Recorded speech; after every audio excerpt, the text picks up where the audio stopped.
Bien, hoy quiero compartir con vosotros algo, pero necesito el cacharrito, si me lo podéis dar, por favor. Se me olvidó. El pasapalabra, digo yo. Pero mientras tanto, bueno, os comento. Ah, no, que lo tengo aquí. Lo tengo aquí, perdonad, es un lapsus. ¿Sabes? Esto es lo que pasa cuando uno se va haciendo cada vez más joven. Em, bueno, lo que quiero compartir con vosotros es acerca de cuando lo que se pide es correcto, pero no el motivo. Y todo el mundo pensando, ya a ver, pero eso es lo que quiero que penséis. Cuando lo que se pide es correcto, pero el motivo por el cual se pide a Dios, ¿entiende? Pero el motivo por el cual se pide difiere de lo correcto.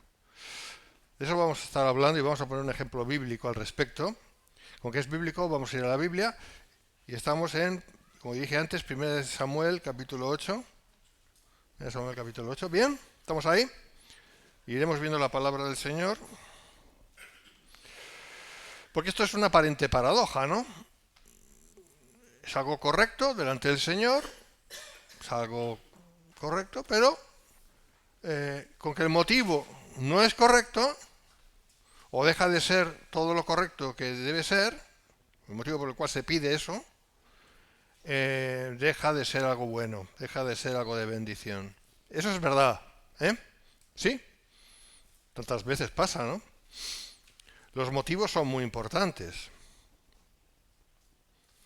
Los motivos son muy importantes y hay que tenerlos considerarlos muy de cerca, porque lo que hacemos, o lo que pedimos en este caso hacemos, ¿no? Que es pedir, o buscar, o anhelar, o trabajar en esa dirección, llámale como quieras, en este caso como cristianos, pero primero es que estamos orando por esto, tiene que tener una motivación correcta, porque si no tiene una motivación 100% pura, pues entonces deja de ser algo bueno, ¿no? ¿Sí? Yo creo que ya he predicado eso, ya me podría ir de aquí, pero quiero poner un ejemplo en la palabra de Dios que de alguna manera nos va a ayudar a entender esto. ¿Vale? ¿Me decís que sí? Vale. Entonces estamos en 1 Samuel 8 del 1 al 7. Vamos a leer la palabra. Vamos a leer todo lo que podamos de todo esto, porque es una historia muy interesante y ya os digo que la leáis también en casa, todo el capítulo 8. El capítulo 8 de 1 Samuel es importantísimo para entender la realidad del Israel del Antiguo Testamento e incluso del Israel que se está formando. Porque el Israel que se está formando también piden rey, o sea, piden una seguridad, ¿no? Cuando uno pide rey, lo que pide es estabilidad, pide que las cosas vayan bien, pide a alguien que gobierne, pide que alguien ponga orden, pide que alguien gane las guerras, ¿no? Para que pueda haber paz, para que pueda haber estabilidad, para que el enemigo no te invada. ¿Vale? Israel actualmente es así. Y le será dado ese rey. Sabemos que en principio ese rey va a ser el anticristo. ¿No? Lo sabéis, ¿no? Luego ya vendrá el verdadero rey que es Jesucristo. Porque sí tiene que haber un rey. Lo que pasa es que tiene que ser el rey correcto. Pero vamos a estar viendo que el Israel del Antiguo Testamento quería un rey y veremos los motivos. Y veréis que no son correctos, ni mucho menos. Pero bueno, no quiero adelantarme. Vamos a leer. Aconteció que habiendo Samuel envejecido, puso a sus hijos por jueces sobre Israel. Interesante esto y lo vamos a comentar. Y el nombre de su hijo primogénito fue Joel, y el nombre del segundo Abías, y eran jueces en Beerseba. Pero no anduvieron los hijos por los caminos de su padre. Es interesante porque eran jueces ya, o sea, estamos en la época de los jueces. ¿Vale? Aquí estamos en la época de los jueces. Y que por cierto, David, nuestro hermano aquí, pues ha estado y está enseñando sobre eso y os animo a revisar todas sus enseñanzas para entender bien el tema este, que es muy, muy interesante y muy importante, ¿no? Vale, entonces ahí tenemos a Samuel. Y tenía sus hijos, pues no con él, sino que estaban haciendo de jueces en otras partes de Israel, en Beerseba. Estaban ahí. Y entonces parece ser que Samuel pues no se enteraba muy bien de cómo eran sus hijos. No se enteraba muy bien. La verdad es que no se enteraba muy bien ni por esta razón ni por cualquier otra, porque lo vamos a ver y veréis que es así. Sigo leyendo. Ahí está la cuestión. Pero no anduvieron los hijos por los caminos de su padre. Sabemos que Samuel anduvo bien. No digáis andó, es anduvo. Sí. Entonces, Samuel anduvo bien, anduvo en los caminos de Dios, hizo lo correcto, era un hombre de Dios, sinceramente lo era así, ¿vale? Pero entonces ahí tenemos una enseñanza, no todos los hijos de Dios tienen hijos que sean de Dios, no necesariamente. Pero bueno, ese es otro tema. Antes, sigo leyendo, se volvieron tras la avaricia, estamos hablando de Joel y de Abías, se volvieron tras la avaricia, dejándose sobornar y pervirtiendo el derecho. Cosas que nuevamente hacen los políticos que están en el poder, unos más, otros menos, y esto es absolutamente detestable. Entonces todos los ancianos de Israel se juntaron. ¿Cuántos? Todos. ¿Hubo unanimidad? La hubo. ¿Bien? Sí, es como el Congreso, ¿no? El Congreso de los Diputados, si funcionara bien, pero no funciona bien, pero si funcionara bien, se junta, ¿no? Y todos se ponen de acuerdo en algo, ¿no? Para entendernos. Llevándolo a nuestra situación actual, porque esto es política. Aquello fue política y esto también es política, ¿eh? Tiene un gran sentido de política, está claro. Y vinieron a Ramá para ver a Samuel, que es donde vivía Samuel, en Ramá. Y le dijeron, he aquí, tú has envejecido. Yo creo que en ese momento Samuel tenía que haber dicho, mira, eso os lo podéis haber evitado, decir eso, porque eso ya lo sé yo. Yo todas las mañanas me voy a lavar la cara y hay un charco ahí, porque espejos no había entonces, espejos como Dios manda no había, y me veo y digo, madre mía, Samuel, voy a tirar una piedra ahí porque a ese charco para no verme. Eso ya lo sé, que he envejecido, o sea, ¿qué me estáis diciendo? Pero es que el punto era ese. Es que lo que intentaban los ancianos decirle a Samuel es, chico, tú ya estás a punto ya de irte al otro barrio y aquí tenemos que buscar una solución para la nación. ¿Me entendéis el punto? ¿Vale? Has envejecido. Esto no es agradable que te lo digan. Y tus hijos no andan en tus caminos. Eso tampoco. Pero si es verdad, pues se siente, ¿no? Y por tanto, constitúyenos ahora un rey. No pidieron un juez, ¿vale? No pidieron un juez, ya pidieron directamente un rey, con todo lo que eso no conlleva, porque hoy en día un rey no es nada, conllevaba, ¿vale? Con todo lo que eso suponía. ¿Qué era un rey? Un rey era un dictador, ¿vale? ¿Me entendéis? Es verdad que hay dictadores que son benévolos, y si hay un dictador benévolo, temeroso de Dios, yo no he conocido a ninguno, pero bueno, alguno, vamos a imaginarlo, que realmente lo haga bien y lo haga de corazón, yo prefiero 1000 veces eso antes que cualquier otra cosa, eso está claro, ¿no? De hecho, para eso estaban los jueces. Los jueces en Israel justamente eran eso, eran personas especialmente escogidas para llevar a la nación por buen camino. Y lo hacían peor o mejor o peor, pero ahí estaban. Pero el problema de los reyes es que no solamente son jueces, teniendo en cuenta el ejemplo del Antiguo Testamento, que es lo que estamos viendo, sino que además tenían una potestad añadida que seguramente veremos porque el Señor se lo dijo a Samuel para que Samuel lo pusiera por escrito. Está aquí en este capítulo 8. Entonces un rey es mucho más aparatoso que un simple juez. ¿Me entendéis? Aparatoso en el mal sentido. Ya veremos lo que significa eso. Y ahí es donde ya las dictaduras benévolas se van al traste. Son dictaduras muy malas. Yo no conozco a ningún rey que... Bueno, sí, había buenos reyes en Judá, pero Ezequías era un buen rey, sí, es verdad. Sí. Pero contadísimos, muy contados con los dedos de la mano, los reyes que digas... No, David era un buen rey, claro. Pero claro, es que eran reyes constituidos por Dios. Esa es la diferencia. Y me parece que ya me está yendo, ya estoy corriendo demasiado. Porque muchos habéis pensado una cosa y ahora ya estáis un poquito confundidos. No os preocupéis que os sacaré de dudas. Sigo leyendo. Tus hijos no andan en tus caminos, por tanto, constitúyenos ahora un rey que nos juzgue como tienen todas las naciones. ¿Como tienen quién? Todas las naciones. Apunta bien eso. Pero no agradó a Samuel esta palabra que dijeron, danos un rey que nos juzgue. Y Samuel oró a Jehová. Y dijo Jehová a Samuel, Oye la voz del pueblo en todo lo que te digan. Aquí es donde sabemos que Dios levanta a malos gobernantes. Ahí lo tienes. Pero ¿cómo es que Dios permite que en España haya alguien como Sánchez? Sánchez, sí, se puede decir. Alguien que miente y miente, porque miente por un tubo, eso todo, es reconocido por todos, ¿eh? O sea, eso no, miente y miente. ¿Cómo es posible? ¿Cómo es posible? Ahí lo tienes.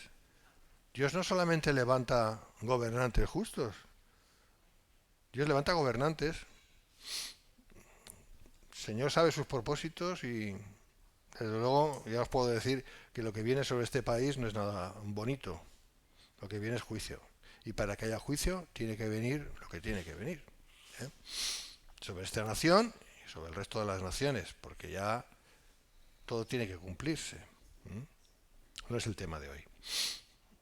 Pero entonces que no nos extrañe si que esté pasando lo que está pasando, ¿eh? No nos extrañe demasiado, ¿eh? Bien, pero vamos a ceñirnos al tema que me es complicado. Y Samuel oró a Jehová, es interesante, ¿no? Porque Samuel oró a Jehová. No hizo Samuel su propia guerra contra los ancianos. No, se enfrentó a los ancianos y les dijo, pues no va a haber rey, porque si no queréis a mis hijos, pues yo qué sé, ¿sabes? Pues esto no sé qué y aquí las facciones. No, lo que hizo Samuel fue directamente ir a Dios y pedirle, Señor, esto es lo que está pasando. ¿Es esto correcto? Al 100%. ¿Bien? Al 100%.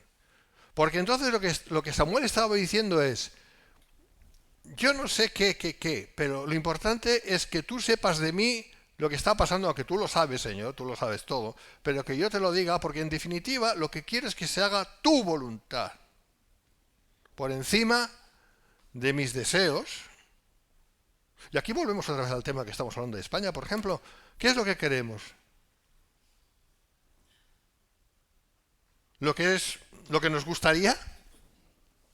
¿No? ¿Eso es lo que queremos? No. Lo que quiera Dios. Eso es lo que realmente tenemos que querer. Otra cosa que nos guste o no. Eso es otra cosa. Porque fijaros que el rey que vino fue Saúl. ¿Y Saúl fue un buen rey? No. ¿Me entendéis? Pero Dios permitió que se levantara Saúl. ¿Sí o sí? Y los motivos ya los sabemos históricamente hablando. O sea que no todas las cosas que pasan son agradables a nuestros ojos. No. Pero Dios sabe por qué.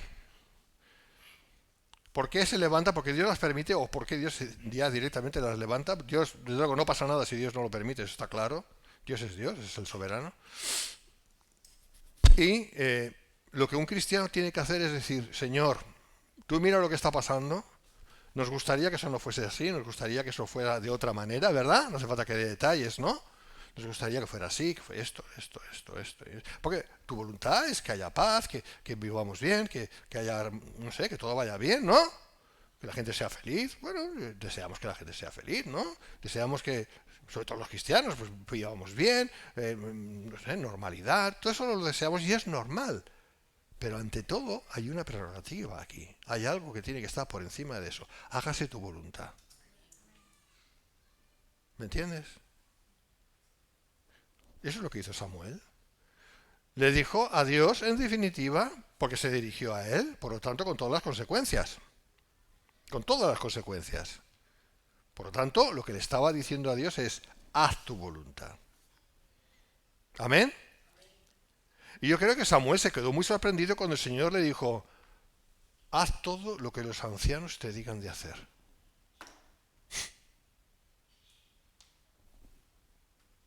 Yo soy Samuel y me caigo para atrás. Además, ya con la edad que tenía, que era más joven que yo, se ve que este hombre envejeció muy pronto, está claro. Yo me caigo para atrás. Porque diría, Dios mío, no entiendo nada de todo esto. No entiendo nada.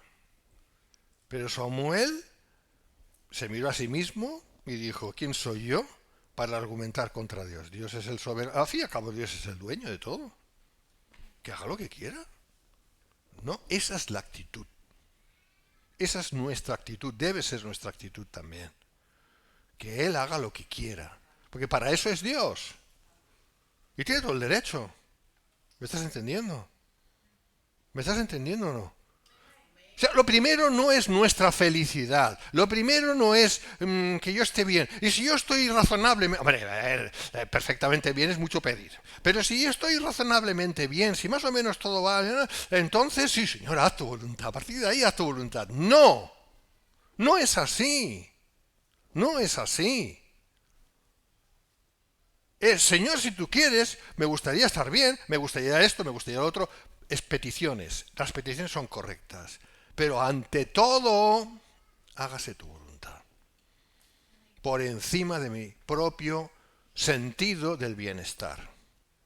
Que en definitiva también es muy subjetivo.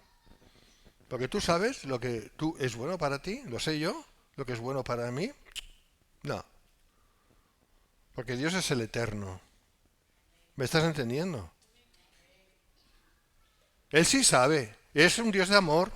Por lo tanto, confío en Él. Y aunque no fuera un Dios, sí es Dios. Si es que Él es Dios, Él tiene todo el derecho de hacerlo y lo va a hacer, aunque tenga todo el derecho. Aunque yo diga, es que Él tiene todo el derecho, si es que da igual que diga que Él tiene todo el derecho, si es que Él es quien Él es. Él es el gran déspotes, donde viene la palabra déspota. Déspotes es en griego. Y déspotes significa señor. Y señor significa dueño absoluto de todo. Y Él dicta. Claro que dicta. ¿Y podemos llamar que Dios es un dictador? Claro que sí, es el gran dictador, es el gran déspotes. Dios es Dios. Está sentado en el trono y Él rige los destinos de todo, de todo, de todo. ¿Me estás entendiendo? Y eso no lo vamos a cambiar ni tú ni yo. Y yo personalmente no quiero cambiarlo, ni intentarlo. No quiero. Él tiene todo el derecho. Él es Dios. Y Él se revela a sí mismo como un Dios de amor. Menos mal, ¿no? ¿No? Porque lo es. ¿Podemos confiar? Claro. Alguien dirá, pues no me toca otra que confiar. También. No te toca otra. No te toca otra. Pero tranquilo, porque Dios es Dios. Y Dios te ama. Dios te ama. Dios es amor. Pero es el Todopoderoso. Aleluya. Gloria a su santo nombre. Dios es 3 veces santo. ¿Sabes lo que significa ser santo? No, no tienes ni idea. Yo tampoco. Pero algo así como absolutamente ajeno, apartado del pecado. El pecado no tiene absolutamente nada que ver con Dios. Él es santo, puro. Y todo lo que sabéis ya que es Dios y cómo Él es. ¿Amén? Así que Samuel no tenía ningún problema en dirigirse a él y decirle, tú me has puesto como juez aquí en Israel. Yo he nacido de una mujer, una tal Ana, que no tenía que ver concebido para nada ni nada y nada, pero tú hiciste el milagro de que yo naciera de ella y ella me consagró a ti, y porque eso estaba ya previsto desde antes de la fundación del mundo que fuera así. Y aquí he estado yo sirviendo a Israel, sirviéndote a ti, haciendo la obra en Israel toda mi vida. Israel es tuyo, Señor. Yo soy un simple siervo.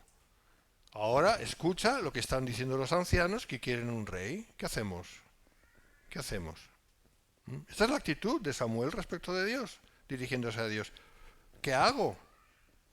A ver, Señor, lo que yo haría sería esto y esto y esto y esto y esto, porque somos humanos y tenemos estas ideas, ¿verdad? Pero esto no sirve para nada. Lo importante es lo que tú quieras que se haga. Esa es la actitud. Esa es la actitud. El problema muchas veces es que ponemos condiciones a Dios, no nos damos ni cuenta. Le ponemos condiciones. Señor, es que claro, es que esto me pasa y esto, claro, pero es que estás poniendo condicionamientos. ¿Es que Dios no sabe entender las cosas o qué? Samuel no hizo eso. Samuel lo que hizo es, mira, esto es lo que está pasando, ¿qué hago? Dame instrucciones, Señor. Correctísimo. Samuel oró a Jehová y dijo Jehová a Samuel, oye la voz del pueblo en todo lo que te digan, con todas las consecuencias. ¿Me entiendes? Porque no te han desechado a ti, sino a mí me han desechado. Fíjate. Para que no reine sobre ellos. ¿Quién es el rey de Israel? Dios. Por eso Jesucristo es el rey de Israel. Que lo desecharon. Y no me veréis hasta que digáis, bendito el que viene en el nombre del Señor. Esto está a punto de cumplirse ya. Yo cada vez, la fecha que más entiendo yo de la cruz, creo cada vez más que fue entre el 32 y el 33. Entre el 32 y el 33. Es lo que tengo yo más, porque no se sabe la fecha exacta. Puede ser entre el 30 y el 33, pero yo pienso que fue el 32-33 o más cercano al 33. Esa es mi idea, ¿vale? Eso es lo que yo entiendo, lo que yo he estado viendo y tal. Entonces, si es, vamos a decir el 33 de nuestro tiempo, o sea, sería en el 2033, ¿verdad? 2033. Porque sí, son 2000 años. Desde el momento en que el Señor dijo, vuestra casa os es dejada desierta, refiriéndose y dirigiéndose a Israel. Vuestra casa, eso fue 2 días antes de ir a la cruz, ¿vale? A partir de ese momento hasta el 33, 2000 años. Los 2 días de Oseas. Por lo tanto, si esto es así, como lo interpretamos, si lo entendemos de esta manera, refiriéndonos a la profecía de Oseas, hermanos, ya podemos ir haciendo las maletas. Esto queda muy poco, porque 7 años antes nos tenemos que ir para que Dios acabe lo que tiene que acabar con Israel, para que Israel sea nación de naciones. Es muy interesante, ¿verdad? Bueno, ahí lo dejo porque no es el tema de hoy. Pero bueno, el tema es este. Israel había rechazado a Dios como rey. Qué gran pecado. Bueno, Samuel tenía entonces como unos 60 años. Tú ya has envejecido. ¿Sabes lo que pasaba? Yo os lo voy a decir. Que tenían ganas de rey, como fuera un rey. Porque un hombre de 60 años y más en aquella época no era un hombre mayor. Bueno, ¿cuántos años vivieron todos los patriarcas? Bastantes, ¿no? Hombre, también podría ser que él estuviera muy envejecido por todo lo traumático que era servir a Israel. No lo sé. Pero eso es lo que le dijeron. Toda su vida había estado juzgando a Israel. Eso fue en el 1043 a.C., ¿vale? Esto fue en el 1043 a.C. Primera Samuel 8:1-2, leemos, aconteció que habiendo Samuel envejecido, puso a sus hijos por jueces sobre Israel, y el nombre de su hijo primogénito fue Joel, y el nombre del segundo Abías, y eran jueces de Beerseba, ¿vale? Leemos de nuevo lo que hemos leído antes para situarnos en lo que vamos a comentar. Entonces, viéndose en ese estado de debilidad, pues puso a Joel y a Abías como jueces sobre Israel, sirviendo desde Beerseba. O sea, les dio la potestad de decir, bueno, empezar a ejercer, porque él seguía siendo el juez, pero empezar a ejercer mi oficio, que era un oficio, empezar a ejercer el oficio, a ver qué tal os va, yo estoy aquí, tal, pero me daba la impresión, nos da la impresión, uno dice, claro, aquí, que Samuel no estaba muy pendiente de cómo lo estaban haciendo sus hijos y cómo eran sus hijos en realidad. Algo similar le pasó a David, qué curioso, respecto de sus hijos. Es tristemente interesante, ¿no? Entonces, ahí tenéis a este Joel y Abías, que eran malos tipos, que se aprovechaban de su situación de privilegio para enriquecerse y para hacer todo lo contrario de lo que era la voluntad de Dios. Y Samuel lo permitía. Si lo permitía es porque realmente no lo sabía, si no, no lo hubiera permitido. Yo estoy seguro de eso, ¿vale? Pero claro, la ignorancia muchas veces es culpable. Uno tiene que saber lo que hace. No puedes poner a alguien, por muy hijo tuyo que sea, al frente de algo santo, si no está capacitado o si no, si él mismo no es santo, no puedes hacerlo. ¿Estáis de acuerdo con eso, verdad? Pues esa era la situación. Pero no anduvieron los hijos por los caminos de su padre, antes se volvieron tras la avaricia, dejándose sobornar y pervirtiendo el derecho.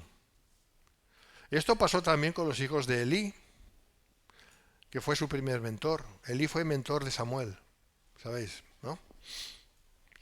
Ofni y Finés, y en su día yo enseñé sobre eso. Eran hombres corruptos. Qué interesante y qué tristemente interesante, como digo, que tantas veces los hijos de hombres santos son perversos. Dios lo permite. ¿El por qué? Yo no lo sé.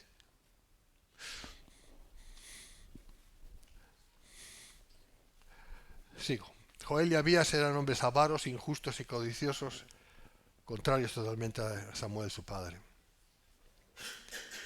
Y entonces vemos en 1 Samuel 12:3 que dice, porque aquí vamos a hablar un poquito de Samuel al respecto, dice, aquí estoy a testiguar contra mí delante de Jehová y delante de su ungido si he tomado el buey de alguno, si he tomado el asno de alguno, si he calumniado a alguien, si he agraviado a alguien o a alguno, o si de alguien he tomado cohecho para cegar mis ojos con él y os lo restituiré. Aquí está él diciendo, yo soy una persona honesta y justa. ¿Lo era? Sí. ¿Lo podía decir? Claro, sí lo era. ¿Vale? Pues como Pablo, el apóstol, también defendía su ministerio. Tenemos que defendernos cuando es menester, naturalmente. ¿Eh? Porque hay un dicho por ahí, ¿no? En España, ¿no? El que calla otorga, ¿no? No, es importante defenderse cuando es menester y decir las cosas como son. ¿No? Y esto es lo que hizo Samuel. Y él vemos que efectivamente era un hombre de Dios. Hombre recto, pero estaba ciego respecto de sus hijos. Hombre, a ver, no era perfecto. ¿Quién es perfecto? Aparte de ti, ¿quién es perfecto? Aparte de mí, ¿quién es perfecto? Nadie es perfecto. Ni tú ni yo somos perfectos. No hay nadie perfecto. Solo Jesucristo es perfecto. Amén. ¿Samuel era un hombre de Dios? Sí. ¿Era perfecto? No, no lo era. Él no se enteraba de cómo eran sus hijos, por la razón que fuera. Y los había puesto en preeminencia. Vale. Mira esto, difícilmente uno se pervierte cuando está en el poder si antes de ostentarlo no es un perverso de corazón, sino que es recto ante Dios. O como lo que dijo el Señor, el que es fiel en lo poco es fiel en lo mucho. Así era Samuel. Samuel había demostrado ser fiel en lo poco. Había sufrido, lo había pasado muy mal. Pero él demostró que era un hombre de Dios porque se mantuvo firme delante del Señor. Amén. Bueno, la razón por la cual no conocía mucho a sus hijos, pues quizás porque el trabajo le absorbía. Desde luego, él era el encargado de juzgar a toda una nación. Eso no debe ser fácil, ¿eh? Tenemos el caso de Moisés. Y Moisés no podía, y no era una nación tan grande entonces. Y su suegro le tiene que decir, mira, constitúyete gente que te pueda ayudar, nómbralos de 50, de a 10, de los que sea, de 100, de los que sea, que te pueda ayudar, ¿no? ¿Lo hizo Samuel así? No lo sabemos, no sabemos exactamente cómo estaban organizados, o más o menos podemos saberlo, pero tampoco podemos tener una seguridad absoluta, pero lo que sí podemos entender es que Samuel estaba absorto por el trabajo. Aquí tenemos una lección también que aprender. No podemos ser absorbidos por nada. En el momento en que caigamos en ser absorbidos por nuestro trabajo, en este caso que estamos hablando de ello, y estamos ahí, ¿qué otra cosa podemos ver? Si ya estás absorbido. Si estás absorbido, eso es lo que ves. Ya no ves nada más. Claro, tú te engañas a ti mismo y empiezas a pensar, no, lo demás va bien. ¿Por qué va bien? Si tú no te enteras. Y si tienes responsabilidad sobre otras cosas, llámesele hijos, llámesele lo que sea, ¿vale? Tú no puedes permitirte el lujo de estar absorbido por una cosa, por muy legítima que sea, ilícita que sea, como el trabajo. No puedes, no puedes, porque entonces eres un esclavo y un esclavo no tiene potestad sobre nada. ¿Me entiendes? Ya no te digo estar absorbido por una cuestión pecaminosa, no hace falta que hable ya de eso, está claro. Estoy hablando de algo lícito. Estaba Samuel absorbido por su trabajo, juzgando a Israel. ¿Tenía que juzgar a Israel? Sí. ¿Cómo lo hacía? Mal. ¿Por qué? Porque estaba llevando cargas que no le correspondían. Estaba llevando un peso que no podía aguantar. Este es el problema de los que aman mucho a Dios. Puede ser un problema, una tentación. Quieren tanto, yo voy a hablar así genéricamente, no me meto ahí porque estoy hablando como un observador, ¿vale? Ahora mismo.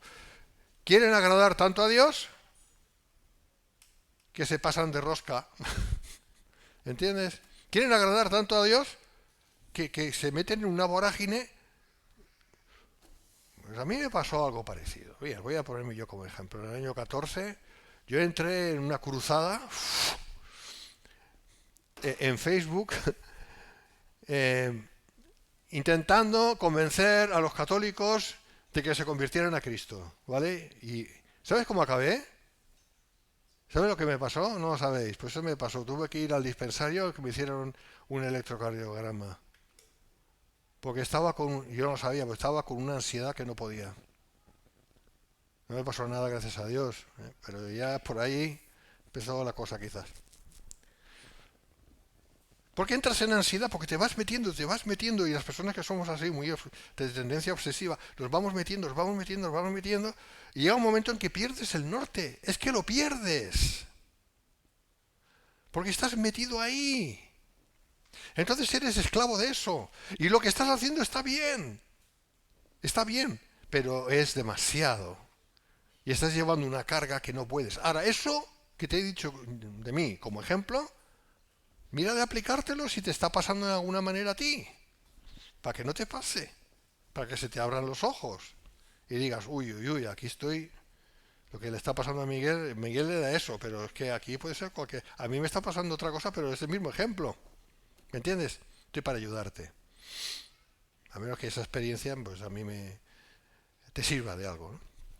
Mi experiencia te sirva de algo. Eso es lo que le pasó a Samuel. Estaba tan metido, tan enfrascado en que las cosas se hicieran bien, que seguramente entraba en su propio esfuerzo, en su propia carne. No sabía ya cuándo era la gracia de Dios o cuándo era su propio esfuerzo y se olvidó de sus hijos. Y daba por supuesto que sus hijos, con que eran sus hijos, y él era consciente, como acabamos de leer, de que era un hombre de Dios, porque lo era. Yo no he tomado nada de vosotros, yo he sido con vosotros, sí, ¿verdad? Como acabamos de leer. Pero de alguna manera empezó a conectar el pensamiento de que ellos eran como él. Craso error. Craso error. A veces coincide, tantas veces no. De ahí que la palabra yo lo aprovecho para decirlo, hay gente que me va a ver. La palabra de Hechos 18, cuando Pablo le dice al carcelero, cree en el Señor Jesucristo y serás salvo tú y tu casa, se aplicaba ahí, a esa familia, la del carcelero, pero eso no es palabra de Dios para todo el mundo, porque no es verdad. Y tantos hombres de Dios, buenos, gente de Dios, han tenido o tienen hijos que, madre mía, ¿vale? Estoy pensando ahora mismo en un predicador muy famoso de Estados Unidos que hace poco murió, ya de mayor. Y era un hombre de Dios. Y el hijo es pastor, madre mía. Yo no os digo lo que hace ni lo que dice porque me cierran el canal y me meten en la cárcel, pero os lo podéis imaginar. Luego en privado, si queréis, me preguntáis y os lo digo. ¿Y qué pudo hacer este hombre? Este hombre de Dios. No pudo hacer nada, porque no puede cambiar la situación. Seguramente él sabía, pero tampoco podía hacer nada. Samuel Sí podía haberlo cambiado esto, podía haber revertido la situación, podía haber no haber permitido que sus hijos estuvieran llevando una responsabilidad que no podían llevar. No lo hizo. ¿Por qué? Porque era desconocedor de lo que hacían sus hijos. Ese fue el fallo de Samuel, de estar demasiado embebido en su trabajo, con todas las consecuencias. Por lo tanto, hermano, te digo, hay que hacer las cosas, sí, pero sin perder el norte. ¿Eh? Sin perder el norte. No es una cosa en vez de otra. Es lo que tengamos que hacer, hacerlo, pero en su justa medida para que podamos hacer todo lo que Dios nos encomienda hacer. ¿Vale? Y confiar en el Señor, que el Señor se va a ocupar, porque claro, hay cosas que son complicadas y que requieren de mucho esfuerzo, por ahí es donde tenemos que decir, Señor, yo no puedo ocuparme de todo o de algo y dejar lo otro. No, todo tiene que ser importante, por lo tanto, Señor, yo sé que tú vas a responder. Y lo hace, el Señor es fiel. El Señor es fiel, porque sabe hasta dónde podemos llegar y lo que tenemos que hacer. Bueno, Samuel no fue así, no hizo eso, y eso fue un gran error. ¿Qué hizo? Que los ancianos de Israel dijeran, buf, Samuel, le quedan 2 telediarios, a Samuel le quedan 2 telediarios, en aquel momento eran telepiedras, sería, no sé qué sería, porque no había telediario, le quedan 2 días, y aquí vamos a aprovechar, que sus hijos son unos mangantes, vamos a aprovechar ya para tener lo que realmente queremos tener, un rey, como las demás naciones. Porque eso es lo que queremos, ¿verdad que sí? Sí, sí, sí, claro. Que haga un rey que pelee nuestras guerras. Nuestras guerras. Y se lo creían. Un rey que haga nuestra voluntad. ¿Entendéis? La pregunta es, ¿era lícito que pidieran un rey?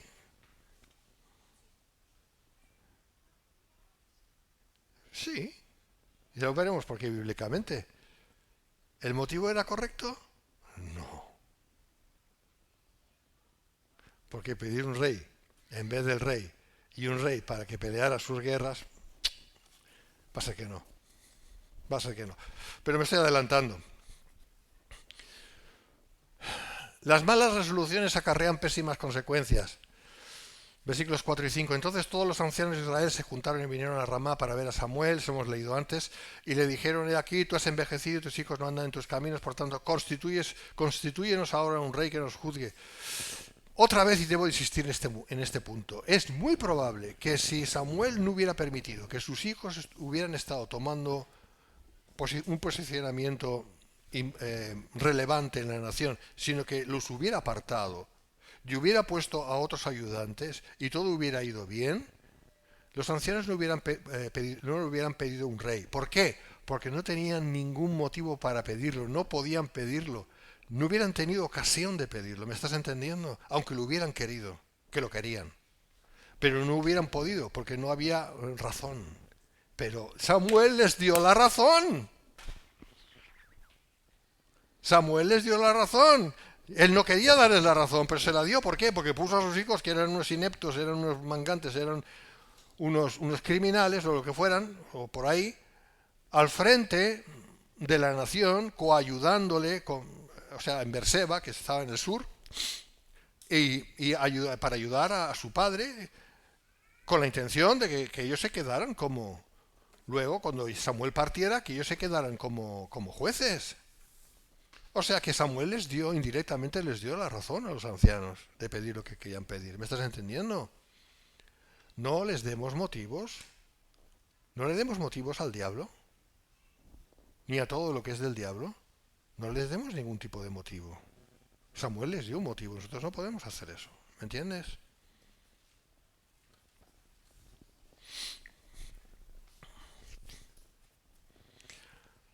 Y le dijeron, aquí tú has envejecido, tus hijos no andan en tus caminos, por tanto constitúyenos ahora un rey que nos juzgue como tienen todas las naciones.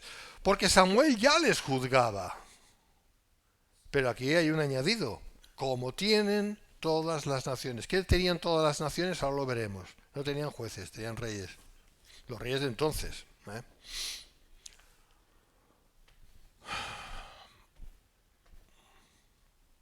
¿Por qué querrían un rey cuando por muchos años había sido gobernado Israel por jueces? ¿Por qué querían un rey? Vamos a repasar un poquito de historia. Si nos remontamos ahí en la historia, vemos que cuando Israel entró en la tierra prometida encontraron ciudades-estado cananeas gobernadas por reyes. Esta es la realidad entonces, ¿vale? Los cananeos vivían en ciudades-estado. A ver, los griegos también. Los griegos tenían Atenas, que era una ciudad-estado. O sea, era un estado, en vez de ser muy grande, era una ciudad. Una ciudad era un estado. Y cada ciudad tenía un rey, ¿vale? ¿Me estás entendiendo? Hola, ¿vale? Tenían un rey. Entonces es como si fuera una nación, pero en pequeñito. Bien, eran así como estaban, como se gobernaban. Durante el periodo de los jueces, Israel fue numerosas veces esclavizado u hostigado por las naciones dirigidas por reyes, mientras que ellos no tenían un rey. Pero por cuanto Israel vivía en la tierra rodeada de naciones que sí los tenían, paulatinamente fue surgiendo el deseo de tener un rey también. ¿Por qué? Porque en un sentido carnal, es mucho más fácil que una ciudad se constituya como un estado en sí misma, donde haya una autoridad fuerte. En un sentido está bien. Cuando digo bien no estoy hablando de bien moral, estoy hablando de algo práctico. Es práctico, porque se hace la voluntad de un hombre, para bien o para mal, pero todo el mundo como a una como los de Fuenteovejuna, ¿me entiendes? ¿No sabes el dicho este? O sea, hay un solo sentir y todo va en esa dirección y ya está. Y entonces tienen fuerza para combatir. Si vienen, no hay división. Donde no hay división hay fuerza. ¿Me estás entendiendo? Quiero que entiendas el principio, ¿no? No estoy diciendo que es bueno eso de las ciudades-estado. Yo no estoy diciendo eso. Lo que estoy diciendo es que la razón por la cual existían es porque así tenían fuerza delante de un posible invasor. Claro, estaban súper amuralladas, no había divisiones internas, tenían fuerza para poder ir en contra de un ataque o para atacar a otros. ¿Vale? Ese es el sentido. Israel había sido masacrado muchas veces por ese tipo de ciudades-estado. Los cananeos podían... Claro, lo que no recordaban ellos, o lo que querían acordarse, es que habían sido masacrados o habían sido realmente agredidos porque no andaban bien delante de Dios. Y entonces Dios decía, pues ahora vais a ver, ahora vais a levantar al cananeo para que vaya contra vosotros. Eso no lo sabían ver, no lo querían ver, porque esa es la razón. Ellos solo veían en plan natural, carnal, no veían más allá de esto. No contemplaban a Dios. En sus oraciones sí, oh Yahweh, Adonai y todo el rollo. Sí, ahí muy espirituales. Pero a la hora de la verdad, se habían olvidado de Dios. Lo que hacían era buscarse las cosas desde una perspectiva puramente humana y natural. ¿Me estás entendiendo? Esto de aplicación para nosotros también, en la medida que sea posible. ¿Vale? De aplicación, ¿eh? Ahora la pregunta es, y aquí vamos a entrar ya a saco, ¿era ilegítimo ese deseo de tener un rey? No en principio, ¿vale? Vemos que el Señor les habló acerca de esta cuestión. Vamos a verlo. Deuteronomio 17, 14, 15. Cuando hayas entrado en la tierra que Jehová tu Dios te da, y tomes posesión de ella, y la habites, y digas, pondré un rey sobre mí, como todas las naciones que están en mis alrededores, pues esto se estaba cumpliendo, ¿verdad? ¿Eh? Ciertamente pondrás por rey sobre ti. Oh, entonces estaba permitido poner un rey. ¿Qué dice? Al que Jehová tu Dios escogiere. La pregunta que nos tenemos que hacer, ya sabemos la respuesta, históricamente está clarísimo. ¿Quería Dios que Israel a la postre tuviera un rey?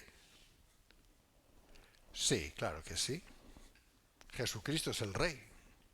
David fue rey, ¿verdad? Salomón fue rey. Claro que quería, pero no como fue, sino de una manera muy distinta.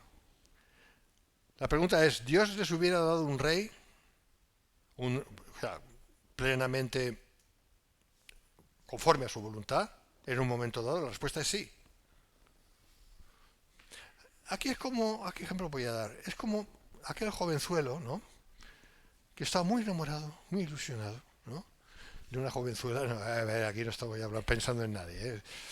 Y está tan enamorado y con la testosterona está aquí arriba, más, o sea, tocando el cielo, la testosterona tiene que no veas, ¿sabes?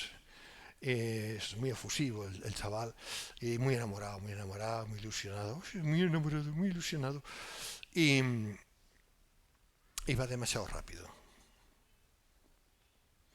Y a lo mejor sí, que es vamos a imaginar, es una imaginación, no estoy pensando en nadie, es una manera, está pensando, le gustaría casarse bien, ¿no? Con fulanita, quien sea, ¿no?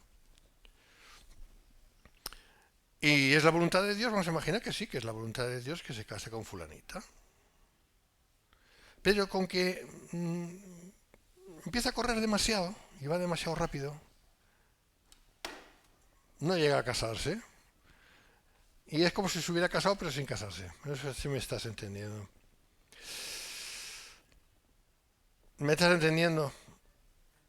Y entonces, ¿qué pasa? Pues, ¿está haciendo la voluntad de Dios? No, sí y no. No, porque ha ido demasiado rápido y ha tenido la noche de bodas antes de casarse. O sea, eso no puede ser.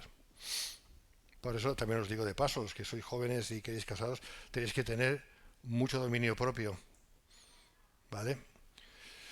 Porque todo tiene su tiempo. Pero el problema es que cuando se adelantan las cosas, y más cuando se sabe, bueno, no se sabe, pues mira, pero cuando no se sabe, cuando se sabe y adelantas las cosas, eso tiene consecuencias. Y no son buenas.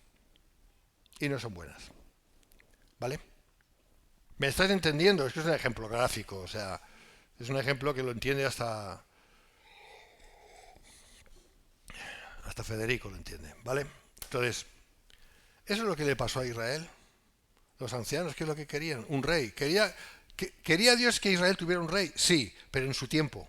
¿Qué pasó? Que ellos fueron demasiado rápido por motivos equivocados. ¿Te das cuenta? Cuando lo que se pide es correcto, pero por motivos errados. ¿Me estás entendiendo ahora? Luego, ¿qué pasa? Pues que viene Paco con la rebaja. Luego todo viene en problemas y son cosas que no uno se las podía haber ahorrado si hubiera ido conforme al temor de Dios y se hubiera hecho las cosas bien. Pero por haber corrido más de la cuenta y, en fin. Porque es al que Jehová, tu Dios, escogiere. ¿Me estás entendiendo? No al que tú quieras, sino al que yo quiera, dice el Señor. Entre tus hermanos pondrás rey sobre ti, no podrás poner sobre ti a hombre extranjero que no sea tu hermano. Así que sí era la voluntad de Dios, a ver dónde estoy, que Israel tuviera rey, pero no de la manera como fue, como todos sabemos.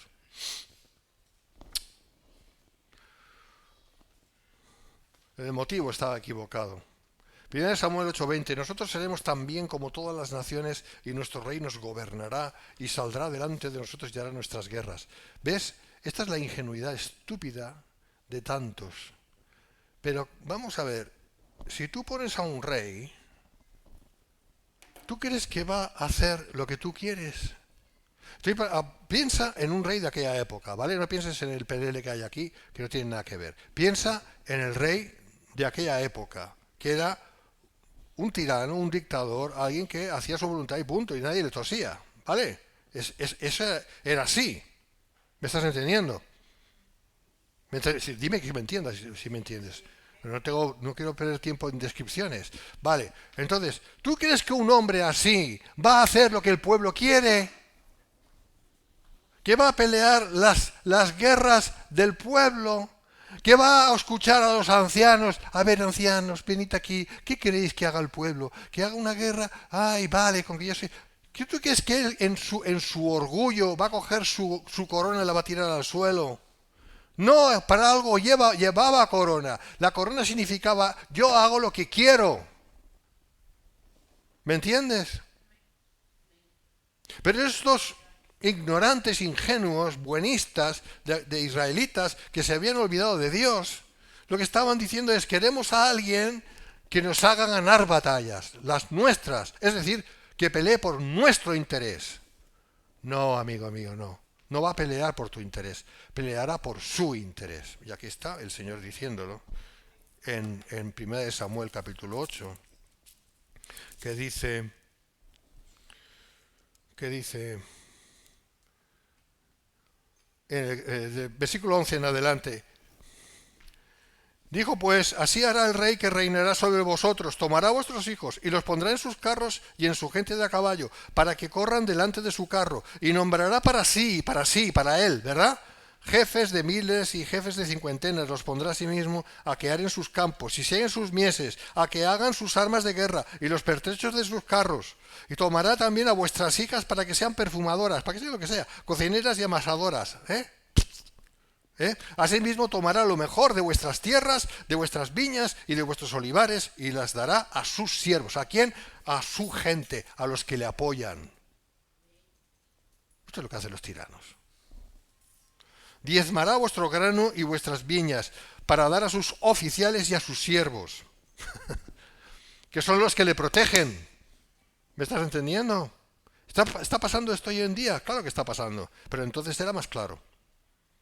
Y vuestros asnos, dice, tomará a vuestros siervos y vuestras siervas, vuestros mejores jóvenes, lo mejor de lo mejor, y vuestros asnos, y con ellos hará sus obras. Diezmará también vuestros rebaños, y seréis sus siervos. Y clamaréis aquel día a causa de vuestro rey que os habréis elegido, mas Jehová no os responderá en aquel día. Esto es lo que quisisteis, esto es lo que habéis tenido y lo que tenéis, apechugad. Fíjate que Dios le dijo a Samuel que les dijera esto, que les advirtiera, y aún y así ellos están embebidos en la idea, queremos a alguien que vaya adelante, queremos un anticristo. Eso es lo que estaban diciendo. Por eso Jesús fue a la cruz, lo enviaron a la cruz, porque dijeron, este es el rey de Israel, si es un pelele, fuera, porque lo que querían era un Mesías triunfante, que es el que va a surgir, dentro de poco surgirá ese. Y al principio lo van a coger y van a decir, wow, este es el que va a salvar a Israel. Hasta que se quite la careta y entonces ya sea tarde. Sigo leyendo, pero el pueblo no quiso oír la voz de Samuel y dijo, no, sino que habrá rey sobre vosotros, sobre nosotros. No me digas.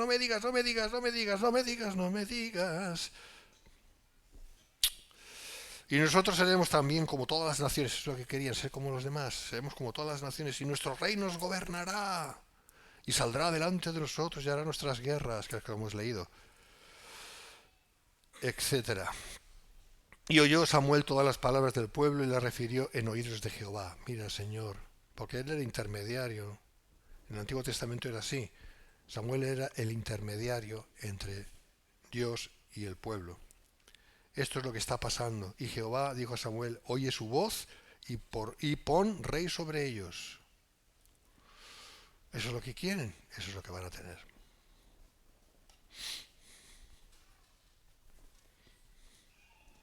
Israel no esperaba un rey que Dios escogiera, sino que buscaba un rey humano que les hiciera triunfar sobre las naciones como hacían las demás naciones, que hiciera sus guerras.